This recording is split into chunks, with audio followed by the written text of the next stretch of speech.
Very very good afternoon everyone. मुझे बताइए कैसा हुआ आपका पेपर।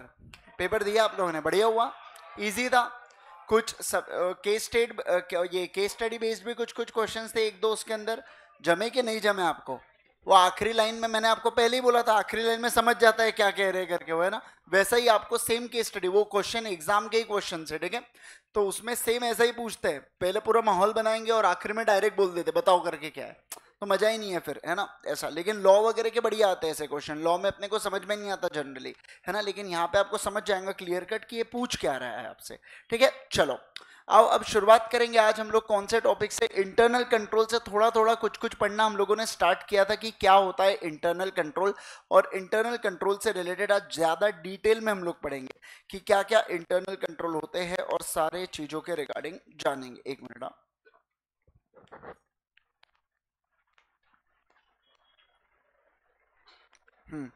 ठीक है चलो। इंटरनल कंट्रोल का मतलब क्या होता है। इंटरनल कंट्रोल को हम लोगों ने उस दिन देखा था। इंटरनल कंट्रोल मतलब ऐसा प्रोसेस जो डिजाइन इंप्लीमेंट या मेंटेन किया जाता है। क्या किया जाता है बोलो, डिजाइन इंप्लीमेंट, बोलो ना, design process, design implemented and maintain. एक मिनट एक मिनट एक मिनट।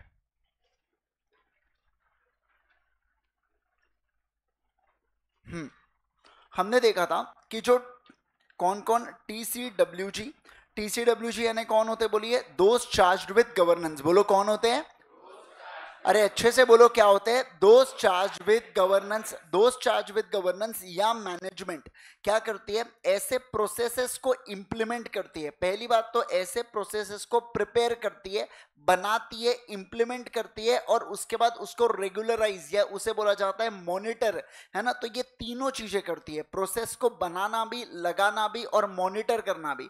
और ऐसे प्रोसेसेस को हम लोग क्यों लगाते हैं, इसलिए लगाते हैं ताकि हमारे जो समझना बात को, ताकि क्या, ताकि सर हमें रीजनेबल अश्योरेंस मिल सके कौन से चीज को लेके, एंटिटी के ऑब्जेक्टिव को लेके।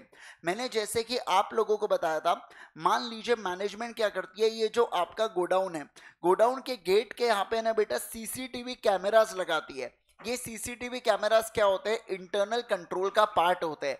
मतलब मैनेजमेंट ने क्या किया, मैनेजमेंट ने पहले सोचा कि एक काम करते, इंटरनल इंटरनल कंट्रोल के लिए सीसीटीवी कैमरास को लगाते हैं, समझ रहे। फिर उसको इंप्लीमेंट किया और उसके बाद उसको मेंटेन भी कर रहे हैं। ऐसा नहीं सीसीटीवी कैमरा खराब हो गया तो उसके बाद रिपेयर ही नहीं कर रहे उसको, ऐसा नहीं होना चाहिए, समझ रहे आप बात को। मान लो ये सीसीटीवी कैमरा का उल्टा उधर अगर ये होता, घुमा सकते थे, तो मैं जानता हूं आप लोग क्या करते, हम भी जानते हैं आप लोग क्या करते हो और आप भी जानते हो आप लोग क्या करते हैं ना। तो ऐसे केस के अंदर उसे क्या कर दिया, फिक्स कर दिया, समझ रहे हैं। तो ऐसे प्रोसेस को बनाओ जिससे क्या हो सके, जिससे एंटिटी के ऑब्जेक्टिव को अचीव करने में हमें क्या मिले बोलिए ना, मदद मिले, उसे बोला जाता है इंटरनल कंट्रोल। तो सीसीटीवी एकदम बेसिक वाला एग्जांपल हुआ इंटरनल कंट्रोल का। उसी प्रकार से मान लीजिए एक ऑर्गेनाइजेशन है बेटा। ऑर्गेनाइजेशन के अंदर क्या होता है, ऑर्गेनाइजेशन के अंदर जो यहाँ पे अकाउंटेंट है ना, वो सेम अकाउंटेंट बिलिंग भी करता है। क्या करता है बोलो जल्दी से, बिलिंग भी करता है। और वही अकाउंटेंट जो है बेटा वो कैश को कलेक्ट भी करता है। मुझे एक बात बताइए, अगर आपने एक पर्सन को ऐसी तीनों जिम्मेवारी दे दी, तो क्या आपको लगता नहीं ऑर्गेनाइजेशन के अंदर फ्रॉड आसानी से हो सकता है करके। जैसे एग्जाम्पल मान लीजिए यहाँ पे है ना, बिलिंग क्या है, बिलिंग टोटल हो रही है 1 लाख रुपए की पूरी 1 लाख की बिलिंग कर दी जाती है। सामने वाला व्यक्ति मुझे 50,000 दे देता है, मैं उसकी एंट्री भी पास कर देता हूँ बुक्स ऑफ अकाउंट्स में। तो एज ऑफ नाउ मुझे क्या लग रहा है कि मुझे एक डेटर से 50,000 रुपए लेना है। मान लो 2 दिन बाद वो डेटर मुझे 50,000 रुपए दे देता है अकाउंटेंट को, और अकाउंटेंट उसको बुक नहीं करता या अकाउंटेंट उसको बुक्स ऑफ अकाउंट्स में रजिस्टर नहीं करता। सवाल ये उठता है, अकाउंटेंट ऐसा बाद में बोल भी तो सकता है कि मैंने उनसे कांटेक्ट करने की कोशिश किया था लेकिन वो बैड डेट्स टर्न हो चुका है करके, बराबर। ऐसा भी हो सकता है कि अकाउंटेंट क्या करे, आज 50,000 रिसीव हो रहे, 1 महीने तक उन पैसों को यूज करे और उसके बाद बोले कि हमें डेटर से 50,000 रुपए मिल चुके हैं। अब आप बोलोगे सर इसके अंदर तो कोई गलत बात नहीं है ना, लेकिन समझना, interest is the time value of money. आप लोगों ने पढ़ा है ये चीज। यहां जो आपको 50,000 मिल रहे हैं और यहां जो आपको 50,000 मिल रहे हैं, दोनों की वैल्यू अलग अलग है, समझ रहे हैं ना। तो ऐसे केस के अंदर ये क्यों ऐसा हो पाया, क्योंकि आपने इंटरनल कंट्रोल अच्छे से नहीं रखे। अगर आप ऐसा करते, कैसे सर, कि बिलिंग कोई और कर रहा है और अकाउंट हैंडलिंग या अकाउंटेंट कोई और है, समझना बात को, बिलिंग कोई और कर रहा है, अकाउंटेंट कोई और है, तो क्या आपको लगता है इस प्रकार का फ्रॉड ऑर्गेनाइजेशन में हो सकता था?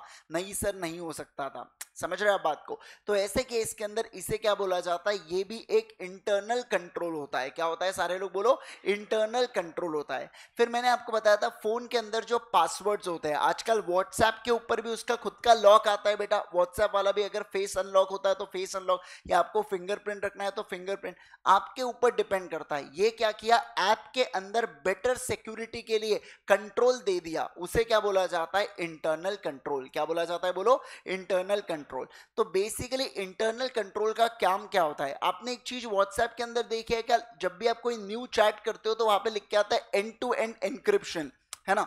मतलब एंड टू एंड एन्क्रिप्शन का मतलब क्या होता है, मान लीजिए जैसे फॉर एग्जांपल ये व्यक्ति किसी के साथ बात कर रहे हैं, तो पहले जब एंड टू एंड एन्क्रिप्शन नहीं था तो व्हाट्सएप वाले जो लोग थे वो इनके मैसेज के मजे ले सकते थे कि ये क्या क्या भेज रहा है करके। अरे मतलब कि ये क्या क्या मैसेज भेज रहा है उसके, ऐसा मैं वो, अरे नहीं नहीं नहीं, ऐसा नहीं बेटा, उसके भोली शक्ल पे जाओ आप, ऐसा मत करो। समझो आप बात को, पहले जब एंड टू एंड एन्क्रिप्शन नहीं था तो व्हाट्सएप वाले भी मजे ले सकते थे, क्या नाम आपका, अनुज के मैसेज का। मतलब उनको भी मजा आ रहा है कि क्या क्या पढ़ाई करता है करके अनुज, ऐसा मैं बोल रहा हूँ, ठीक है। आइए, अरे नोट्स वोट्स भी भेज सकता है ना यार, तुम रुको ना यार थोड़ा, नोट्स भी बोल रहा हूँ मैं, है ना। बाकी नॉर्मल मैसेजिंग तो कर ही सकते हैं, ऐसा मेरा कहना है। आओ सुनो, पहले, लेकिन जब से एंड टू एंड एन्क्रिप्शन आया है, अब मुझे एक बात बताइए, व्हाट्सएप वाले या मेटा वाले चाहकर भी अनुज के मैसेज के मजे ले पा रहे हैं क्या? नहीं। मैं बताऊं आपको, अब अनुज अगर मान लीजिए 143 मैसेज भी भेजता है, नंबर, मैं नंबर की बात कर रहा हूं यार, आप मजे ले रहे फिर से।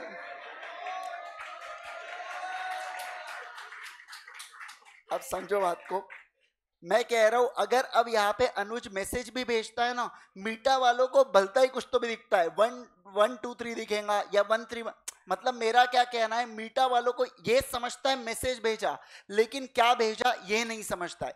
ये कंपनी ने जानबूझ के लाया ताकि अपने कस्टमर की प्रिवेसी को मेंटेन किया जाए, समझ रहे। तो इसे भी बोला जाता है इंटरनल कंट्रोल, जो किसने लाया, व्हाट्सएप ने लाया, बराबर।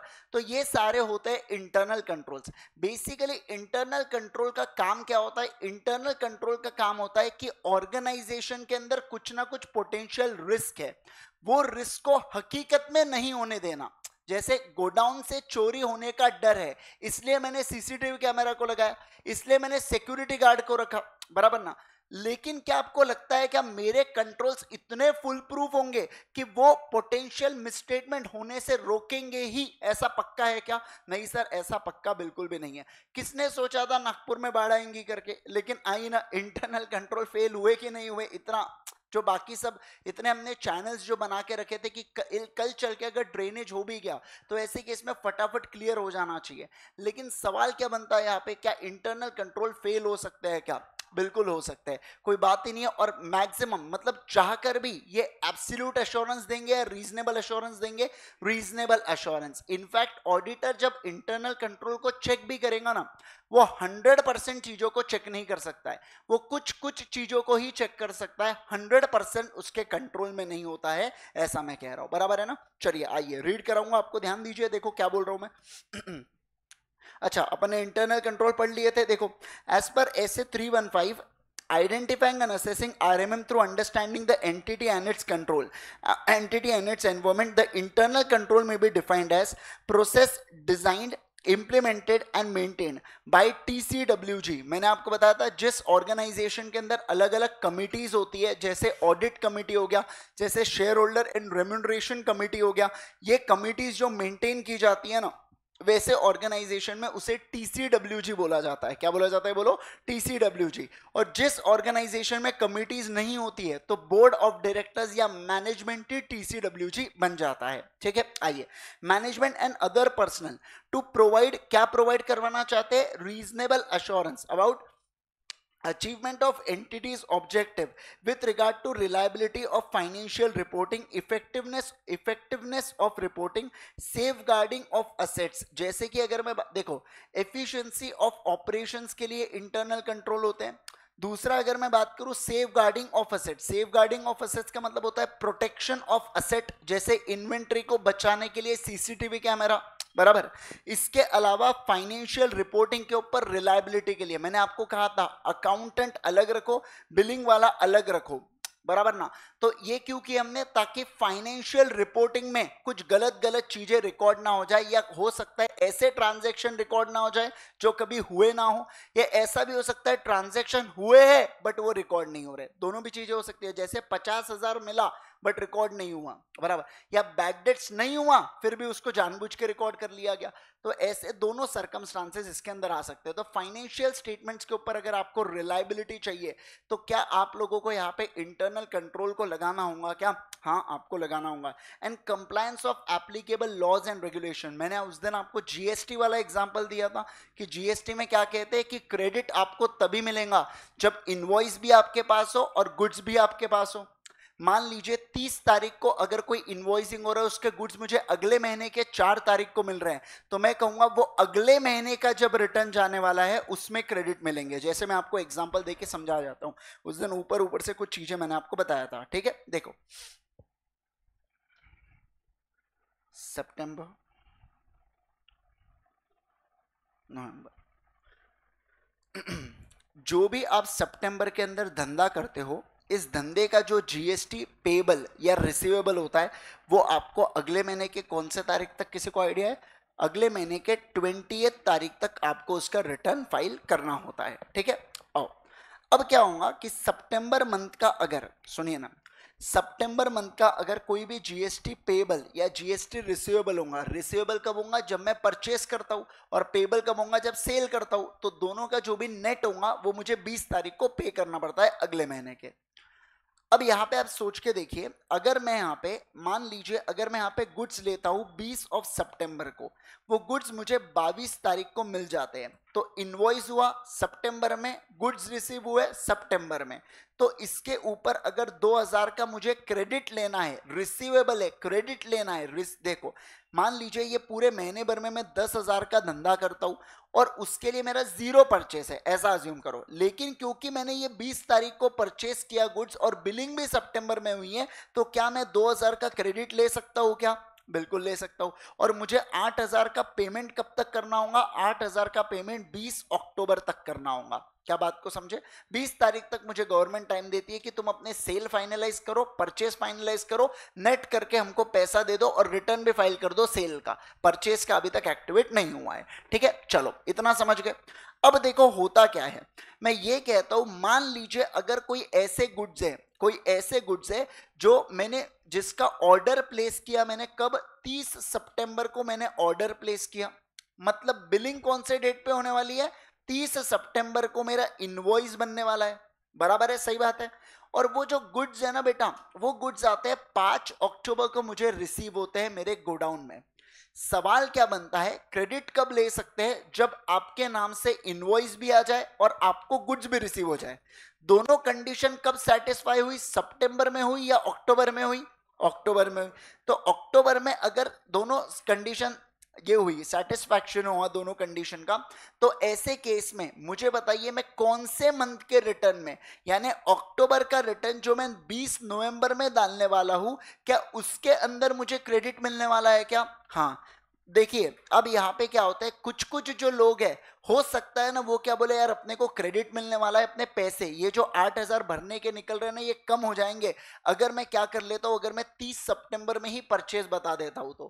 तो क्या लोग अपने फायदे के लिए 30 सितंबर को बता सकते हैं क्या परचेज? हाँ. ऑडिटर का काम है ये ढूंढ के निकालना कि ऐसे लॉज एंड रेगुलेशन को तोड़ के कोई काम हुए हैं क्या, उसको ढूंढना किसका काम है? ऑडिटर का काम है. क्या सारे लोग समझ गए क्या? है ना. आइए अब एक और चीज बता दो मैं आपको. देखिए इनकम टैक्स एक्ट क्या कहता है कि जो लोगों का ऑडिट होता है, आप लोग पढ़ोगे 44 AB के ऑडिट. पीजीबीपी आपका चालू हुआ? अभी तक नहीं हुआ ना, बाद में होगा या चालू हो गया होगा, ऐसा होने वाला है, ठीक है। तो उसके अंदर ऑडिट करके कंसेप्ट आप पढ़ोगे, यही अपने ही ऑडिट के बारे में बात कर रहे हैं वो लोग, है ना। लेकिन अपना जो ऑडिट है ये सब्जेक्ट फोकस करता है मोर ऑन कंपनी ऑडिट, वो जो है वो टैक्स ऑडिट से रिलेटेड बात करने वाला है इनकम टैक्स एक्ट के अंदर, ठीक है।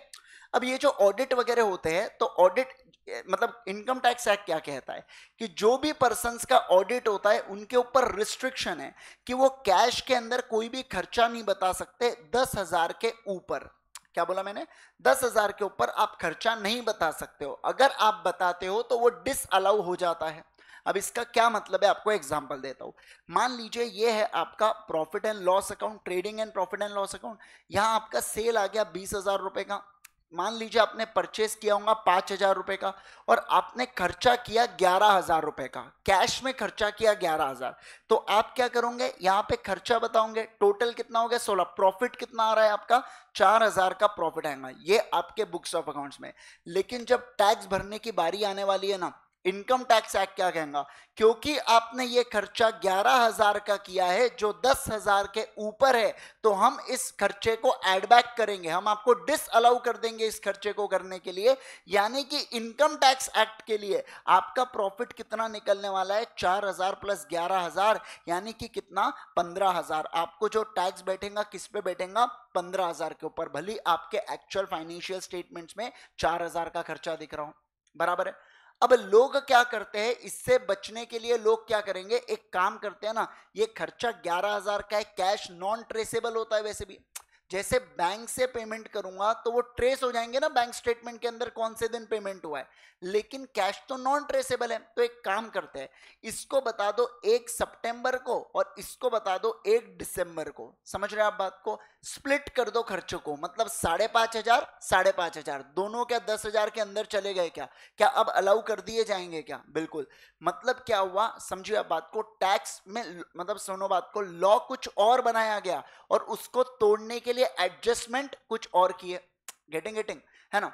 तो ऐसे केस में हम लोग कहेंगे कि इसे क्या बोला जाता है सर, अब सुनो ना, मतलब मेरा सिंपल सा ये कहना है कि ऑडिटर को यहाँ पे या कंपनी के अंदर इंटरनल कंट्रोल होने चाहिए जो ऐसे खर्चों के ऊपर क्या रखे, रिस्ट्रिक्शन लगे कि हम खर्च, आप सोच के देखो ना 11,000 का खर्चा क्यों हुआ, क्योंकि शायद एम्प्लॉय को पता ना हो, लेकिन मैं ऑर्गेनाइजेशन में ऐसा सिस्टम लगा दूं जो 10,000 के ऊपर अलाउ ही ना करे किसी को पेमेंट करने के लिए, तो क्या ऐसी गड़बड़ी हो सकती है, क्या नहीं हो सकती। तो यहाँ पे मैं कहूंगा हो सकता है आपके बुक्स ऑफ अकाउंट्स गलत रिप्रेजेंटेशन देते हो, मतलब क्या गलत तरीके से उसको प्रेजेंट किया गया हो, ऐसा हो सकता है। तो यहाँ पे ऑडिटर का काम है इंटरनल कंट्रोल्स ऐसे हो कि आपके बुक्स ऑफ अकाउंट्स क्या दिखे, अच्छे से दिखे करके। क्या बात को समझ रहे हैं? आपने सैलरी करके, अभी सैलरी हो गया आपका पढ़ के, इनकम फ्रॉम सैलरी, उसके अंदर एक आता है ना रेंट अलाउंस करके, आपने देखा होगा। अब आजकल तो वर्क फ्रॉम होम का कल्चर है बेटा, तो रेंट अलाउंस के लिए जो पैसा मिलता है वो सीधा टैक्सेबल बन जा रहा था इनका, समझ रहे हैं? मतलब यहाँ पे ना रेंट से रिलेटेड डिडक्शन नहीं ले पा रहे थे लोग, तो लोगों ने क्या किया, समझना बात को, लोगों ने फेक बताना, अब घर पे तो रह रहे अपन, तो लोगों ने फेक बताना चालू कर दिया कि एक काम हम रेंट दे रहे करके, नहीं दे। अब देखो इनकम टैक्स की जब नोटिस आएंगी, स्क्रूटनी होंगी, वो बात की बात है, तो लोग अभी से फेक बताना चालू कर दिए कि अभी बता देते हैं ना कि हमने रेंट पे किया, ताकि अपने को क्या मिल जाए, सैलरी में डिडक्शन मिल जाए। वैसे भी सैलरी में बहुत छोटे मोटे डिडक्शन होते हैं, ज्यादा होते नहीं उसमें तामझाम, तो अपने को रेंट में डिडक्शन, अगर नहीं लेते डिडक्शन तो सैलरी बहुत ज्यादा टैक्सेबल हो जाती, टैक्स ज्यादा पे होता, बराबर। आपने रेंट फ्री अलाउंस को कैलकुलेशन किए होंगे ना अलग अलग, ऐसा अकोमोडेशन वगैरह के, है ना। तो ऐसे इसमें लोगों ने फेक बताना चालू किया। अब इनकम टैक्स को पता था कि लोग यहाँ पे गड़बड़ कर रहे हैं करके, अब इस बार इन्होंने क्या किए, जिन जिन लोगों की सैलरी एक प्रिस्क्राइब लिमिट से ऊपर थी, मतलब जो फॉल कर रहे 30% वाले स्लैब में, आप सोच के देखो, अगर किसी ने 1.5 लाख रुपए भी बता दिया बेटा, इंटू 30%, 45,000 रुपए, एक साल का 24% का ब्याज पकड़ लेना, 50-55 हजार रुपए एक व्यक्ति से मिल सकते हैं, इनकम टैक्स को पोटेंशियल दिख रहा है। तो इन्होंने क्या किए, जिन जिन लोगों ने बताया है ये रेंट अलाउंस वगैरह बनाया, सबको नोटिस दे दिए कि प्रूफ करके बताओ आपने रेंट दिया। अब इसमें कौन लोग बचे, जिन्होंने बैंक अकाउंट से ट्रांसफर किया होगा, जैसे मम्मी पापा के पास भी रह रहे, तो मम्मी पापा को अगर ट्रांसफर किया होगा बैंक अकाउंट से हर महीने में 12,000 रुपए या 15,000 रुपए या साल भर में इकट्ठा अमाउंट, वो लोग बच गए। लेकिन जिन्होंने नहीं किया ट्रांसफर, सिर्फ बताने के लिए बता दो बाद में देख लेंगे वाला किया, वो सारे के सारे लोग फंस गए इसके अंदर, और उनको विद इंटरेस्ट यहाँ पे क्या करना पड़ा, पैसे को पे करना पड़ा। समझ रहे हैं? अब देखो क्या था यहाँ पे, क्या हुआ यहाँ पे, इंटरनल कंट्रोल होना चाहिए क्या? बिल्कुल होना चाहिए सर। इंटरनल कंट्रोल जैसे कि जब मैं अगर खर्चा बता रहा हूं तो क्या मैंने उससे रिलेटेड एडजस्टमेंट किया हो क्या? अगर मैं मान लीजिए अगर मैं यहाँ पे सैलरी वाला पर्सन हूं तो इतनी बेवकूफी तो करना नहीं चाहिए। और सैलरी वालों को अलग मस्ती है, उनको रिटर्न भी खुद ही डालना है, उनको सी अपॉइंट नहीं करना है 1500 रुपए के लिए, वो खुद रिटर्न डालेंगे और प्रीवियस ईयर और असेसमेंट ईयर में गड़बड़ करते। एक बार एक क्लाइंट आया था, उसने क्या था, प्रीवियस ईयर और असेसमेंट ईयर में, उनको थोड़ी पता होता है यार, कोई इंजीनियर वो अच्छा, मतलब समझ लो यार ऐसा भी नहीं, थोड़ा बहुत, मतलब 35-40 लाख का पैकेज उसका, ठीक है। बोले अरे कौन यार सीए के पास जाए, 2-5 हजार रुपए। मैंने कहा अरे भाई, मतलब, और उसने क्या किया कि प्रीवियस ईयर असेसमेंट ईयर में कंफ्यूज हो गया और भलते ही ईयर का रिटर्न भलते ही साल बता दिया। अब उसके कारण नोटिस जनरेट हो गई। अब नोटिस तो होने वाली थी क्योंकि 26 जो इनके आते हैं, वो फॉर्म 16 वगैरह आते हैं, उसमें दिख नहीं रहा, इनकम टैक्स बोल रहा है दिख नहीं रहा, तुम इतनी सारी कि तुम्हारे पेमेंट बता रहे हो, आए कहां से, बराबर ना? तो उनको, उसको इंटरेस्ट है, मतलब आप समझो उसने जो बताया उसके हिसाब से 15-16 लाख की तो उसको यही था, वो वही बोल रहा था अगर ये नोटिस रिवर्स नहीं हुई तो मैं धंधा करना छोड़ रहा हूँ करके, मेरे को सैलरी में चाहिए ही नहीं, है ना? मतलब बात ऐसी है कि ये लोग इंटरनल कंट्रोल में गड़बड़ी अगर हुई तो पूरा का पूरी चीजें बिगड़ सकती है। यहाँ पे मैं कहूंगा कि इनकम टैक्स अथॉरिटी का इंटरनल कंट्रोल बहुत तेज है, उनको तुरंत समझ जाता है कहाँ पे क्या गड़बड़ी। ये सब एआई बेस्ड है आजकल, इनको कोई, पहले मैनुअल सिलेक्शन होते थे बेटा, अब मैनुअल सिलेक्शन में क्या आते हैं कि हो सकता है ना कि यहाँ पे एक जो ऑडिटर है, समझ के देखो ना, एक जो भी क्लाइंट है उसका कोई ना कोई चार्टर्ड अकाउंटेंट होगा और वो बराबर सेट कर सकता है ऑफिसर को कि थोड़ा बहुत ले दे के खत्म कर करके, समझ रहे आप बात को, मत निकलने दे केस वगैरह को। लेकिन अब ऐसा हो सकता है क्या? नहीं, अब एआई बेस्ड स्क्रूटनी निकलती है और मान लो अब चार्टर्ड अकाउंटेंट रिप्लाई भी देता है ना, तो वो कौन से ऑफिसर के पास जा रहा है, ना वो सीए को पता है और ना ही ऑफिसर को पता है कि ये कहाँ का क्लाइंट है करके। फील कर रहे बात को जो मैं कह रहा हूं? ये क्यों किया? क्योंकि यहां पे समझे ना, जैसे मान लो आपका 40-50 हजार रुपए का टैक्स आ रहा था, आप कहते हो सर बात करो ना करके, मैं कहता हूं ठीक है बात करता हूं, फिर मैं ऑफिसर से बात करता था, देखो यार थोड़ा बहुत देख लो ना, 10,000 रुपए देता हूं, टैक्स को नील कर डालो, तुमको भी मिल जाएगा। वो कह रहे ठीक है 10,000 दे देना, टैक्स को नील कर दूंगा। मैं आता हूं, मैं कहता हूं ठीक है आपका 50,000 टैक्स बच जाएगा, ऑफिसर 30,000 रुपए मांग रहा है करके, आप 30,000 मुझे देते हो, मैं उधर दे देता हूँ पैसा, जितना उसने बोला था उतना ही, है ना? तो ऐसे केस में समझिए बात को, अब ये चीजें क्या बंद हो जाएंगी क्या यहाँ पे? डेफिनेटली। क्यों? क्योंकि फेसलेस स्क्रूटनी है ना, आपको पता नहीं है कौन है उधर और उसको पता नहीं है इधर कौन है, बराबर। तो ये सब हुआ किसका? इनकम टैक्स का internal control. Come on everyone, समझ रहे हैं? तो ये सारी चीजें आती है इंटरनल कंट्रोल के अंतर्गत आ जाती है। चलो देखेंगे, लेकिन मुझे आप एक बात बताइए, क्या इंटरनल कंट्रोल फुल प्रूफ आपको गारंटी देता है क्या कि सब कुछ एकदम बढ़िया ही चोंगा करके? ऐसा कुछ भी नहीं है, समझ रहे हो बात को? ऐसा कुछ भी नहीं है, ठीक है। आओ, जैसे देखो, benefits of understanding internal control के बारे में बात करूंगा। 3 प्रकार के बेनिफिट्स के बारे में बताता है। सबसे पहला देखो क्या कह रहा है, पोटेंशियल मिसस्टेटमेंट को आइडेंटिफाई करता है। क्या करता है बोलो? पोटेंशियल मिसस्टेटमेंट को आइडेंटिफाई करता है। क्या करता है? पोटेंशियल मिसस्टेटमेंट का मतलब क्या होता है? हो सकता है कल चल के जो गलती हो, क्या कहा मैंने? हो सकता है कल चल के जो गलती हो, उन गलतियों को आइडेंटिफाई पहले ही कर लेने का किसका काम है? इंटरनल कंट्रोल का काम यहां पे होता है। दूसरा देखिए यहाँ पे, identifying factors that the RMM identify factors that affect RMM. मतलब ये वो समझिए, देखो आरएमएम ऑर्गेनाइजेशन के अंदर जो रिस्क ऑफ मटेरियल मिसस्टेटमेंट आ रहा है, ये कोई ना कोई फैक्टर्स के कारण आ रहा है। जैसे मैं अगर कहूँ आपके साथ, मान लीजिए हमारे अकाउंटेंट बहुत ही ढीला है, उसको कुछ अकाउंटिंग आती नहीं है, वो कुछ भी अनाप शनाप अकाउंटिंग एंट्री पास करता है, ये हुआ रिस्क ऑफ मटेरियल मिसस्टेटमेंट। और रिस्क ऑफ मटेरियल में स्टेटमेंट क्यों हुआ? अकाउंटेंट के गलत होने के कारण। तो अकाउंटेंट बना फैक्टर किसका? आरएमएम का। तो ऐसे फैक्टर्स को भी ढूंढता कौन है? इंटरनल कंट्रोल ढूंढता है। समझ रहे हैं बात को? उसके बाद तीसरा क्या बोला? Designing the nature, time and extent of further audit procedure. मतलब बोला जा रहा है, आप सोच के देखें ना, कोई एरिया है बेटा जिसके अंदर आपको आरएमएम ज्यादा मिल रहा है, रिस्क ऑफ मटेरियल मिसस्टेटमेंट ज्यादा है, यानी कि मैं कह रहा हूं कौन से 2 रिस्क ज्यादा है? इनहेरिटेंट रिस्क भी ज्यादा है और कंट्रोल रिस्क भी ज्यादा है, तो आरएमएम ज्यादा हो गया, बराबर। मैं ये पूछना चाहता हूं, जिसके अंदर आरएमएम ज्यादा, आरएमएम इसलिए ज्यादा होगा क्योंकि कंट्रोल्स वीक है। अगर कंट्रोल्स अच्छे होते तो इनहेरिटेंट रिस्क कम हो जाती, मतलब कंट्रोल रिस्क कम हो जाती, समझ रहे ना। देखो इनहेरिटेंट रिस्क का मतलब क्या होता है, कंट्रोल लगाने से पहले की रिस्क, इनहेरिटेंट रिस्क। मैंने कंट्रोल लगा दिए लेकिन वो वाहियात कंट्रोल से वो रोक नहीं पाए रिस्क को, उसे बोला जाता है कंट्रोल रिस्क, बराबर।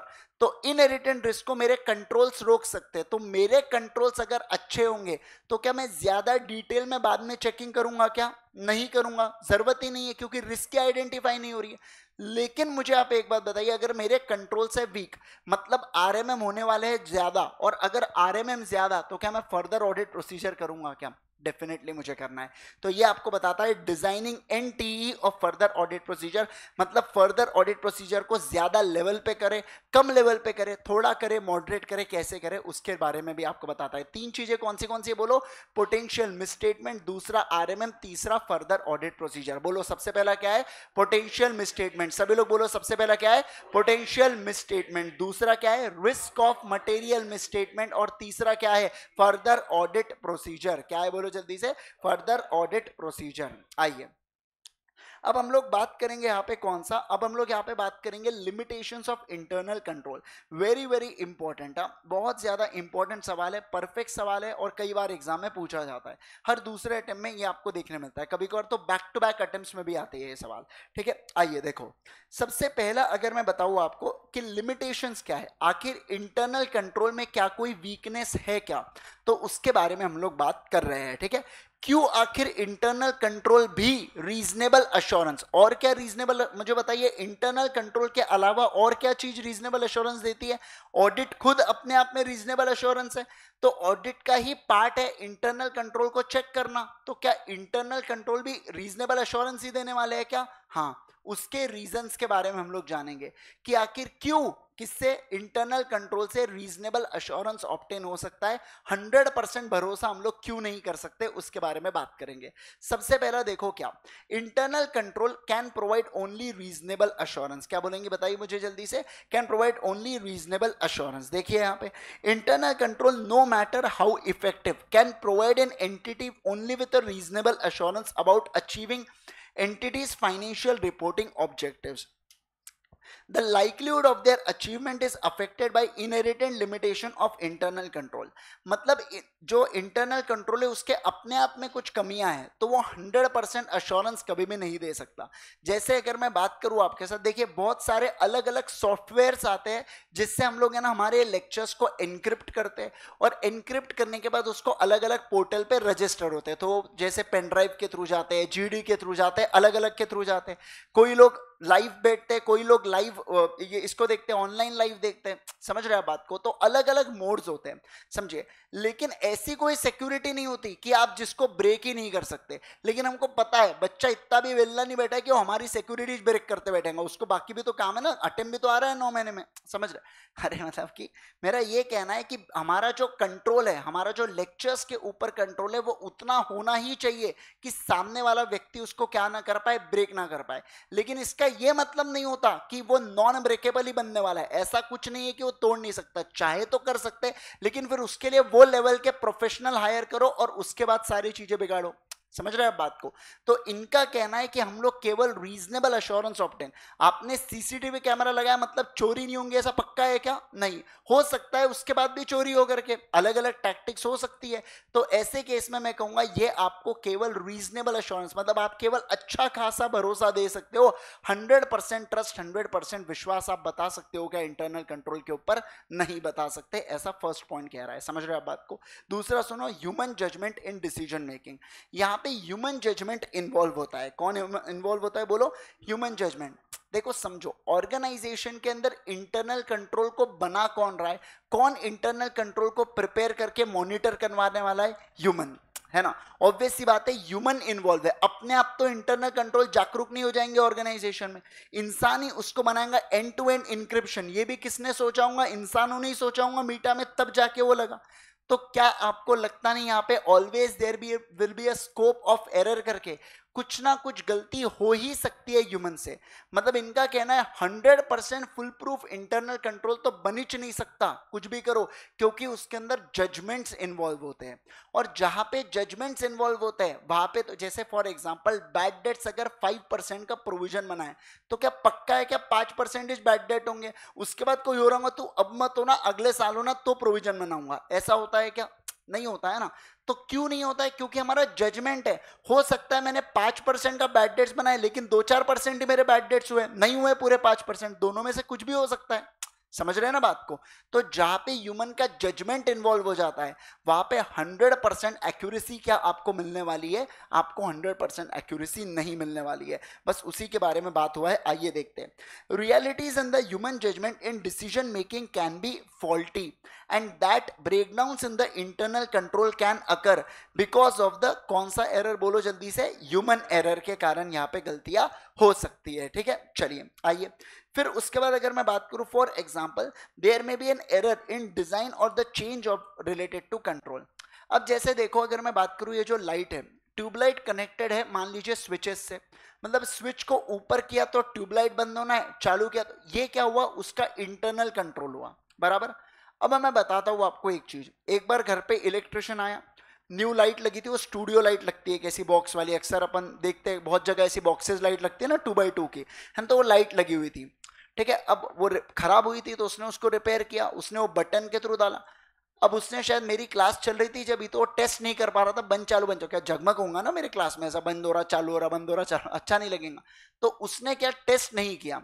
अब टेस्ट नहीं किया तो शायद वायर उसने जोड़ा ही नहीं था किससे, बटन से। तो आप सोच के देखो रात भर वो लाइट चालू थी, मतलब समझ रहे, वो कनेक्ट होना चाहिए था स्विच से, वो स्विच से कनेक्ट नहीं हुई और वो रात भर वो लाइट चालू रह गई। फिर रह गई इन द सेंस मैं बंद ही नहीं कर पा रहा था ना, तो बंद कैसे करूं? मतलब जब लगा ही नहीं है वहां पे तो कैसे बंद करूंगा? अब ये क्यों हुआ दोस्तों? क्योंकि यहाँ पे समझिए बात को, यहाँ पे ये किसकी गलती थी? ह्यूमन गलती थी।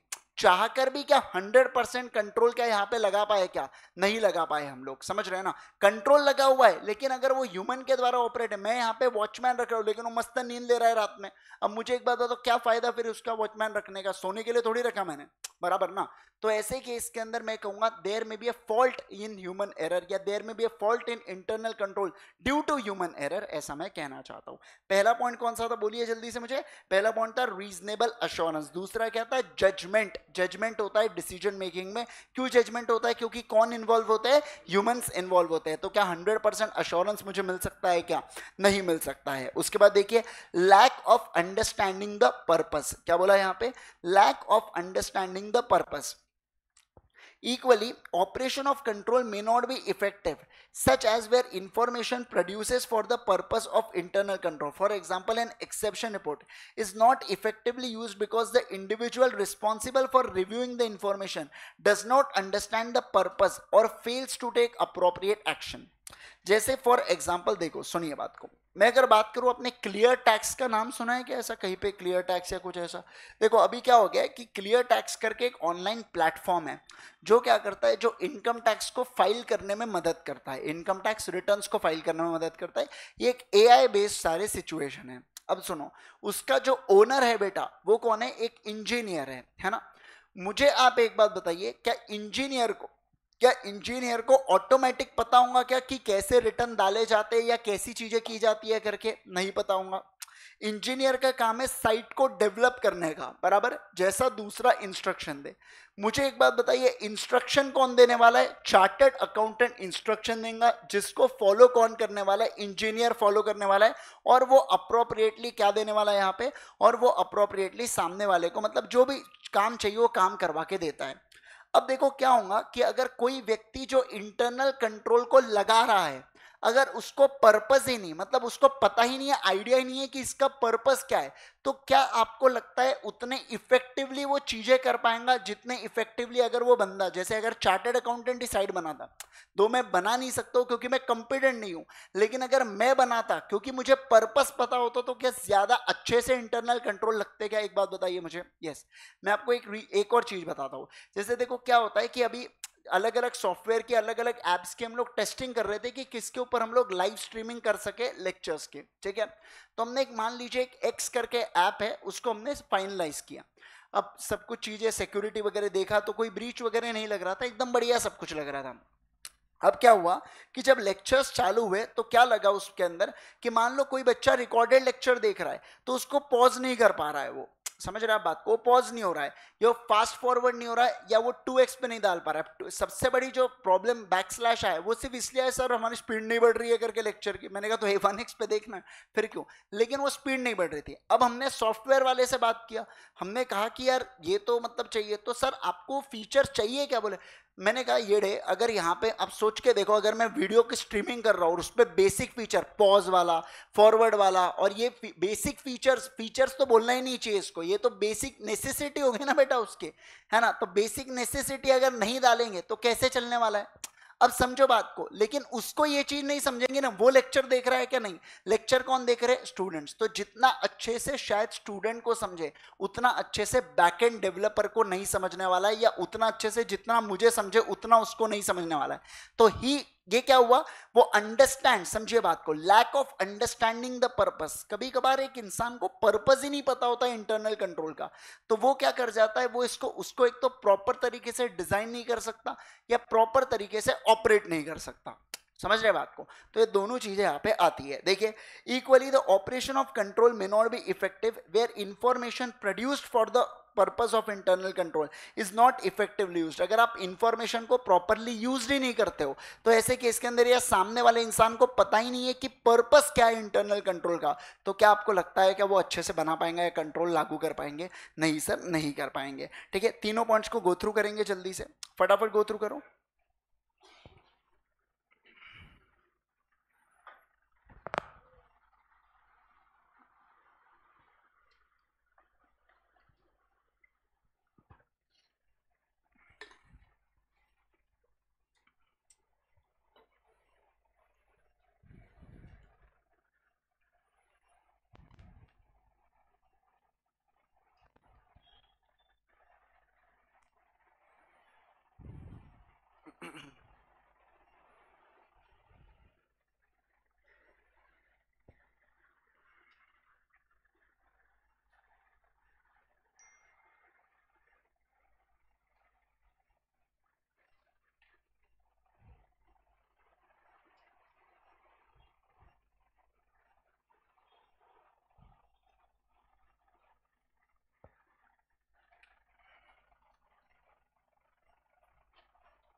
चलो आ जाओ, डी वाला पॉइंट क्या कह रहे हैं, कल्यूजन अमोंग पीपल।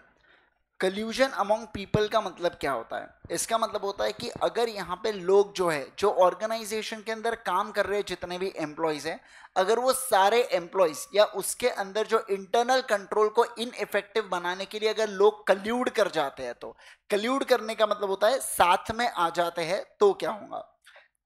जैसे एग्जाम्पल सुनो बात को, आप सभी लोग जानते हो बेटा कि यहाँ पे जो हल्दीराम्स के अंदर है, ये स्वीट्स को पैक कोई और करता है, बराबर। कैश का जो कलेक्शन है, ये कैश का कलेक्शन कोई और व्यक्ति करता है, और इसके अलावा यहाँ पे जो गुड्स आपको डिलीवर किए जाते हैं, ये डिलीवर कोई और करता है। ये आप देख चुके हो, ये सब क्या है, ये इंटरनल कंट्रोल का पार्ट है, बराबर। अब आप सोच के देखो कि यहाँ पे अगर ये पैक करने वाला आपको क्या देता है, एक रिसीट देता है, बराबर।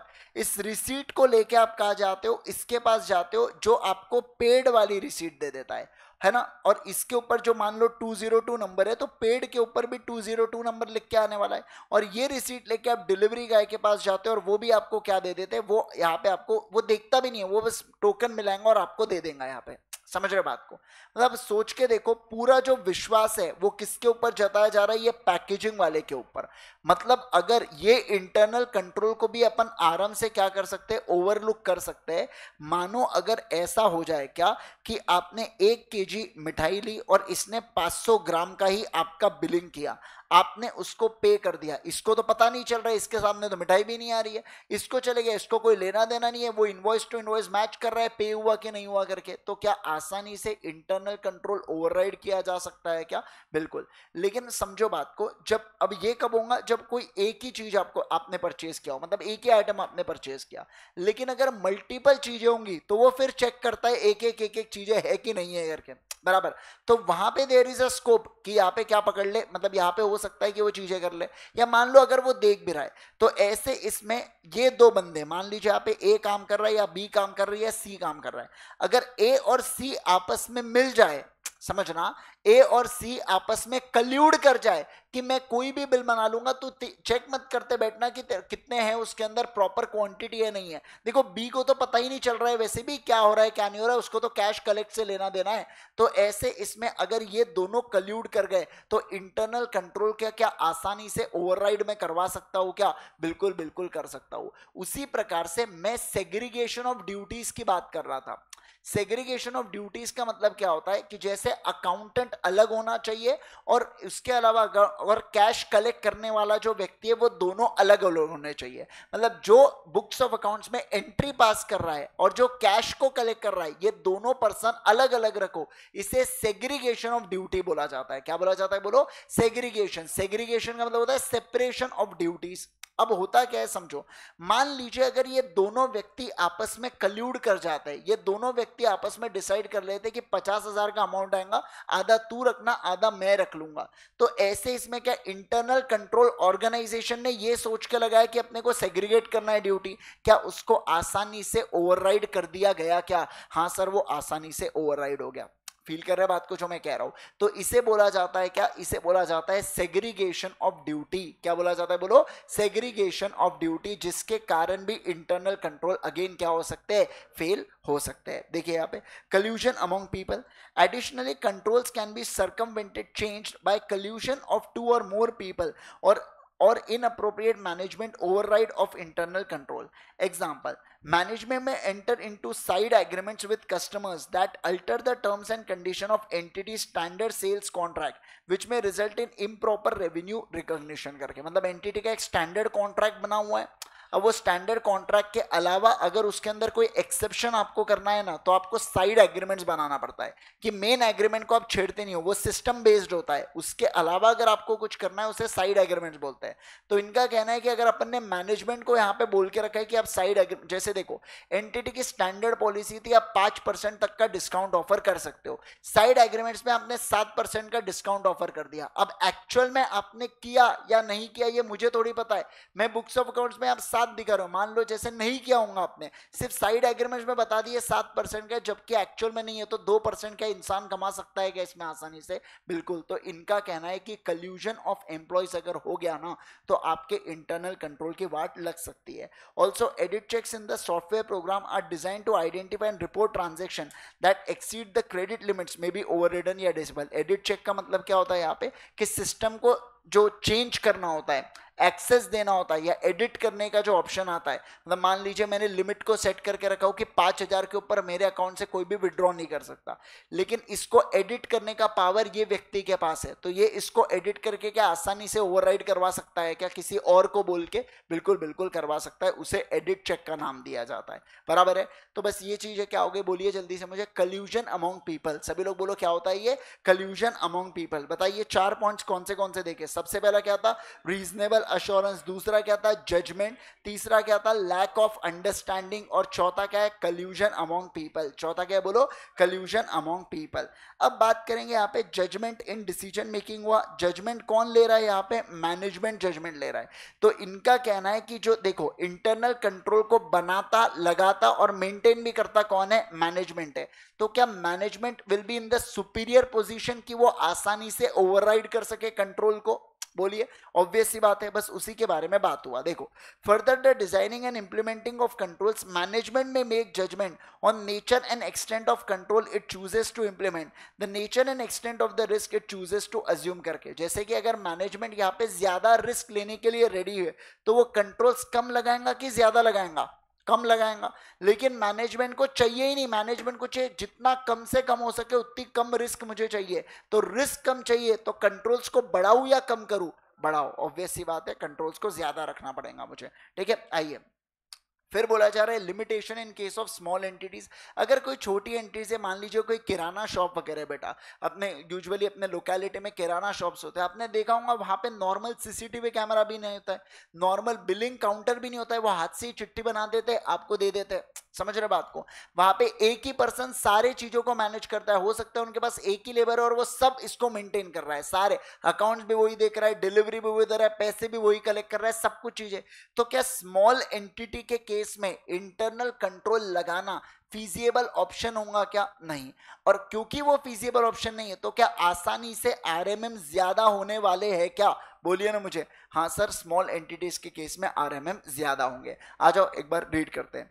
Smaller entities often have a fewer employees due to which the segregation of duty is not practicable. However, smaller owned managed entity owner manager may be able to exercise more effective oversight than in case of larger entity। मतलब मुकेश अंबानी को नहीं पता होगा यहाँ के trends में कितना cell हुआ है करके, लेकिन एक जो पर्सन है लोकल वाला जो ओनर, क्या वो ओनर ही पूरा इन्वॉल्व होता है कि अपने दुकान में? हाँ इन्वॉल्व होता है, तो उसके जजमेंट थोड़े से क्या होने वाले हैं, ज्यादा होने वाले हैं। पर एक पर्सन के सारे जजमेंट्स लेने के लिए उतना कैपेबल होता है, उतना कॉम्पिटेंट होना जरूरी है क्या? नहीं। तो ऐसे केस में यहां पे गड़बड़ हो सकती है आपके इंटरनल कंट्रोल के अंदर, ऐसा इनका कहना है। देखो, this oversight may be compensate for the general more limited opportunities for segregation of duties.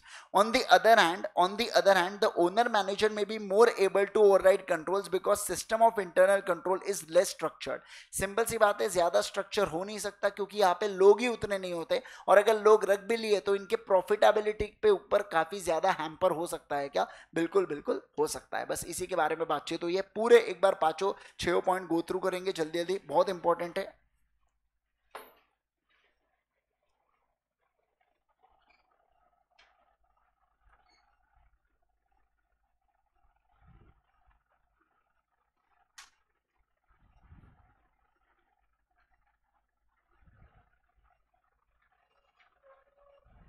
लिखो यहाँ पे, देखो आर से यहाँ पे रीजनेबल अश्योरेंस होने वाला है, जे से क्या होगा, जजमेंट, पी से क्या होने वाला है, पर्पस, और सी से क्या होने वाला है, कल्यूजन।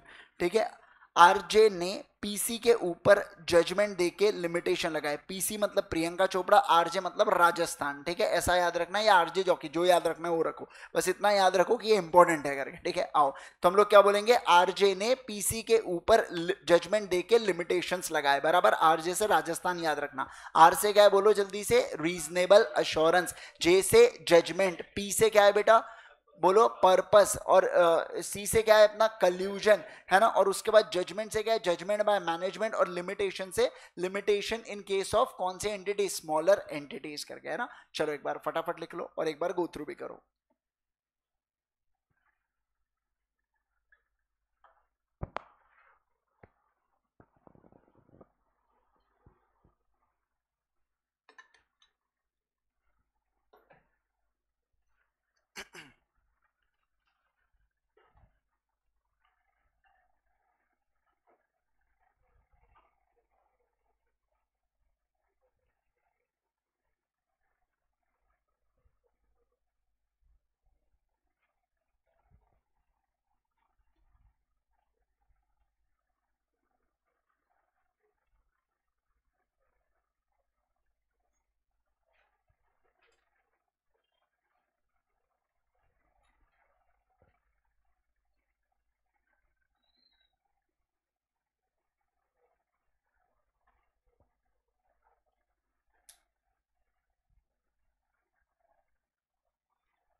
हो गया क्या?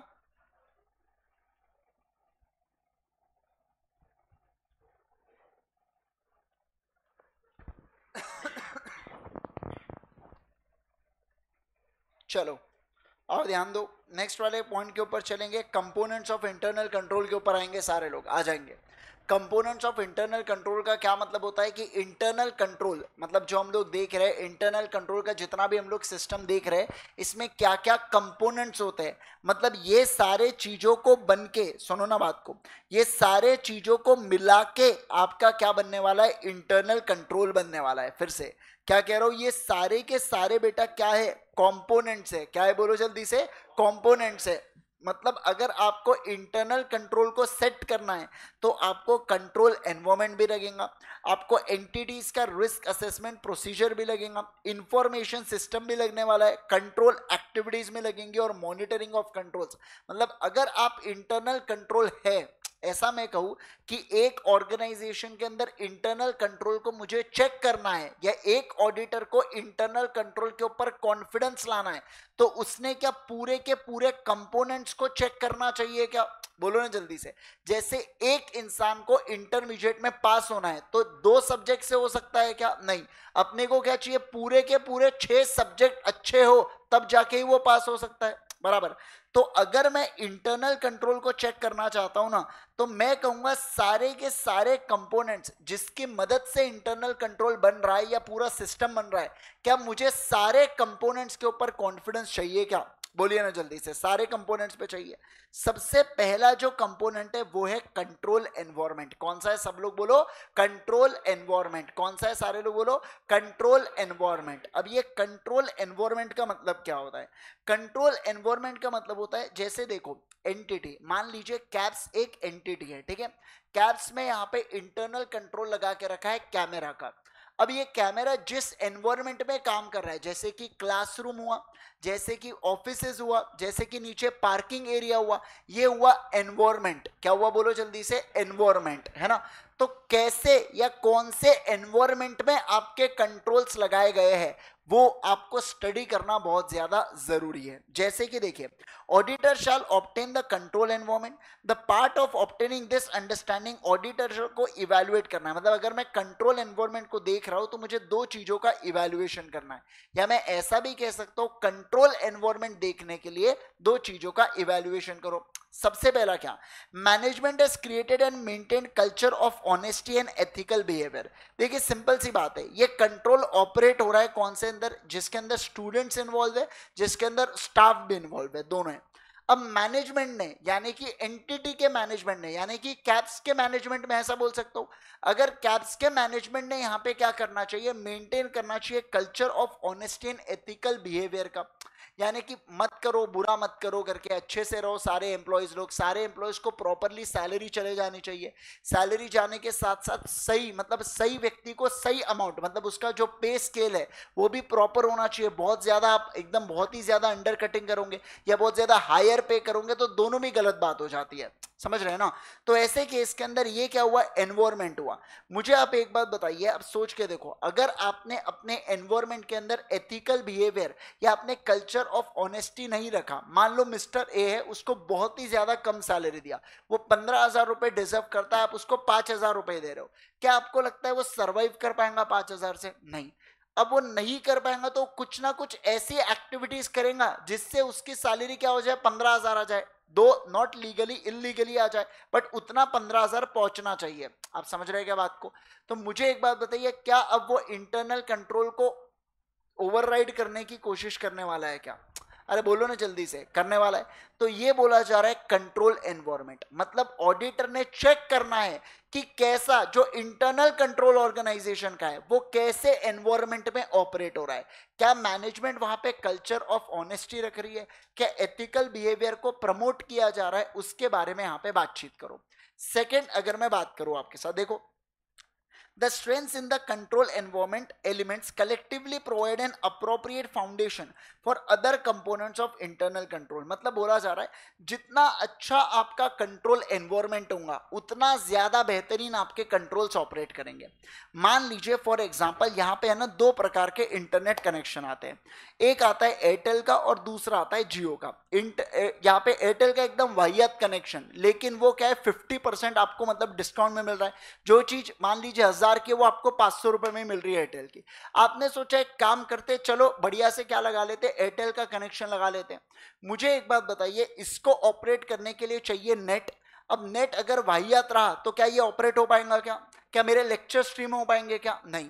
तो मैं कहूंगा मेरा अगर एनवायरमेंट ही खराब रहा तो कंट्रोल के अच्छे से ऑपरेट होने वाले हैं? क्या नहीं होने वाले। तो इनका कहना है पहले आप किसको स्टडी करो, एनवायरमेंट को स्टडी करो, क्या एनवायरमेंट सही से है क्या, आपने वो स्टडी करना है, समझ रहे। अब देखो इसके अंदर भी 2-3 प्रकार के कैमराज आते हैं, एक जो नाइट विजन देता है, एक जो नाइट विजन नहीं देता है, बराबर। अब मान लो अब ये जैसे लाइट चल रही है तो इसमें प्रॉपर विजन आएगा, लेकिन अंधेरा कर दोगे तो इसमें विजन नहीं आएगा।